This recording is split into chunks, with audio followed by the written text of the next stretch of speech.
Hello everyone. It's a nice sunny warm Wednesday, May 14th, 2025. I am at the Union Pacific Railroad crossing at Osgood and Osgood and 47th Street. That's 47th Street right there. This is I don't know if this is, I think it's Oak Park Heights still. I could be wrong. It's south of Stillwater.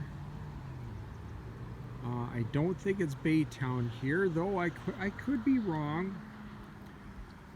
Some maps show this area right here as Siegel. I think it's spelled S-E-I-G-E-L. I could be wrong. Could be S-E-I-G-E-L or S-I-E-G-E-L. Long time ago, there was a double main line coming through here, and then there was a passenger station right here. So there was a siding for a passenger, for the passenger station. So there was actually three tracks coming through here. I don't know how long ago the passenger station was removed. I don't know how long ago it was changed from a double track main line to a single track main line. This line connects St. Paul to Chicago. But the reason for this video is Washington County rebuilt this intersection. I can't remember if it was 2024 or 2023.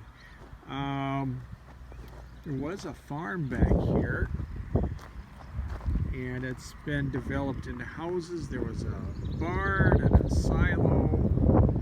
Those were all taken out.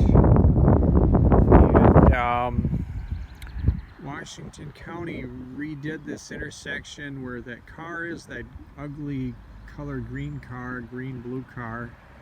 They raised the intersection by about 5 or 6 feet from where it was. There used to be a house. And a garage right over there, and I think the county bought that out, I don't know, 3-4 years ago, cleared it out to redo this intersection. But the county widened this intersection with turn lanes. And yet, it takes a while to get Union Pacific to spring to action. Of course, Union Pacific has their budget every year for their projects. And so Osgood Avenue here is closed temporarily. Well, it looks like Union Pacific is gonna replace the track going through this intersection, and when it's done, this railroad crossing will actually be wider with turn lanes and of course signals and stuff. If you look on my channel, this is one of the spots I got a video of the Union Pacific Big Boy 4014 crossing. It was coming from that way, came through here. I think I was standing over there somewhere past the pile of ties, and the Union Pacific Big Boy came through here pretty fast, 40-50 miles an hour. And so yeah, there was quite a hump in the road here before they started doing this work. Oh yeah, the hump was right in here. The road just dipped down for some reason, I don't know. But my little Ranger's parked over there. Shortly after getting out of my Ranger, I could smell, I think I smelled the preservative in these railroad ties. I don't know, is that creosote or what is it? Okay, 136 RE. REERMS 2025. Okay, of course, that's got to be new rail. 136. I think 136 stands for 136 pounds per yard. So, you know, rail is, you know, like 136 pound rail, 104 pound rail. It's just how thick and how heavy it is. So I don't know when this is going to be going in. Probably in the daytime. So I'm guessing, unless they did it on a Saturday or a Sunday, I'm going to miss seeing this go in. It'd be nice if another rail fan had the time off to come and video this section of track going in. Man, that's gotta be, darn, that's gotta be what, 60, 80 feet, maybe more. But of course they'd have to shut down the main line, the tracks here to do that. I bet they could, you know, take out the old track, put the new track in, get it attached, get it tamped down in probably 2-3 hours. Union Pacific is pretty good at that stuff. Union Pacific Railroad, I think, ran pretty well, but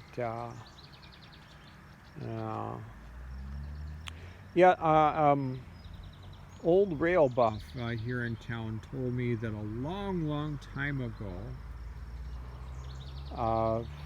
you know, probably 100 years ago or more, when there was the, you know, 3 tracks, you know, the two mainline tracks, and then the passenger track on the north side here, passenger station over here somewhere, that a freight train came through once, and then there was a passenger train sitting on the siding, and someone had forgotten to throw the switch, and a freight train came in and rear-ended sitting passenger train, and multiple people died. I've tried researching that, and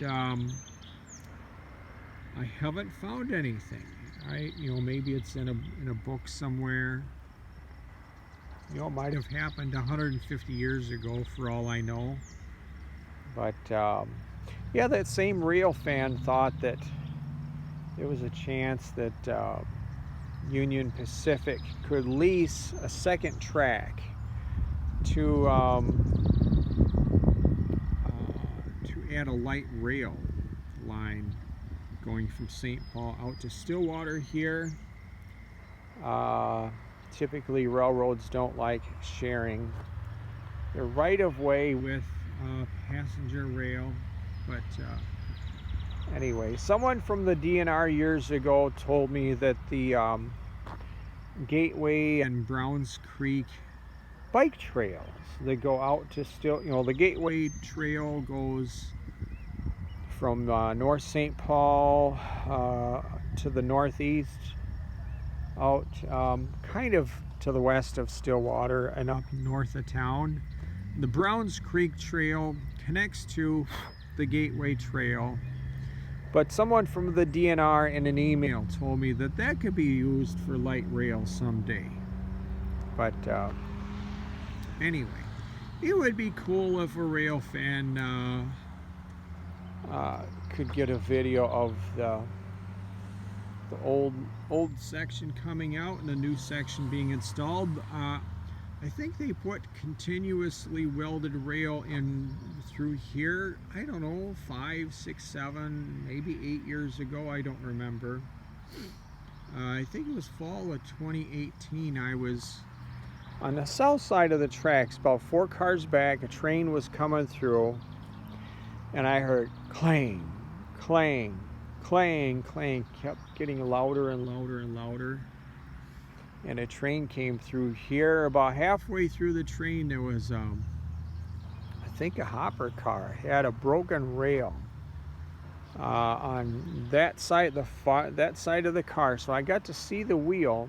They had about a third of the flange was missing, and oh boy, that thing was loud. And I got up to the crossing, and I called the 800 number there, and I called it in quickly, and the guy that answered the phone for Union Pacific thanked me for calling it in. Very thankful, and he says, we will let the train crew know. Wouldn't that be neat to be a you know, operating a train, and then you hear a rail fan or just some random person calls in and reports you got a broken wheel by halfway through the train. I used to live in Rochester, Minnesota, up to 30 years ago. So I'd talk to the DMNE employees occasionally, and one of them told me, if you see a car with a broken flange, please call us. That can cause a derailment, and they take that really seriously. So anyway, well, it's interesting to see this. Interesting to see this. It'll be nice to see it open. This is a road that I use probably once a week or so. But, all right, thanks for watching. See you, bye.